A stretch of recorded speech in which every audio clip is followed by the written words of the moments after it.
చిన్న స్థాయి middle class వ్యక్తి ఏం చేయాలన్నా సరే ఏమీ ధైర్యంగా చేయలేడండి. ఎందుకంటే అన్నిటికీ కూడా డబ్బులతోనే ఈ కాలంలో పని.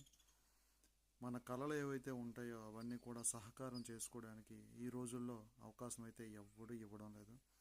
మనం చిన్న షాప్ పెట్టుకొని ఒక ఇద్దరు ముగ్గురికి అవకాశం ఇచ్చి మనం ఎదిగితే 10 మందికి అన్నం పెట్టాలి అనే ఉద్దేశంతో మనం ఈ షాప్ని అయితే నేను పెట్టుకోవడం జరిగింది. ఆ, అయితే ఇందులో భాగంగా మనకి ప్లేసుల విషయంలో కానీ ఇంకా చాలా విషయాల్లో మన మీద చాలా కుట్రలు చేశారు. మన డబ్బులు చాలా తినేశారు. ఆ, అప్పుడు దాకా పడిపోయి ఉండే షాప్ని రిపేర్ మనం చేసాం ₹1,00,000 ఇచ్చి. అది బాగా రిపేర్ అయిన తర్వాత మనం వదిలేసి వెళ్ళిపోవాలి. బాగా అయిన తర్వాత డెవలప్ అయిన తర్వాత ఉన్న షాప్ని ఫస్ట్ ఖాళీ చేసేయమన్నారు. ఇంకో షాప్ కొందామంటే ఇంకొక వ్యక్తి వచ్చి మధ్య వచ్చి డబ్బులు దొబ్బాడు చాలా.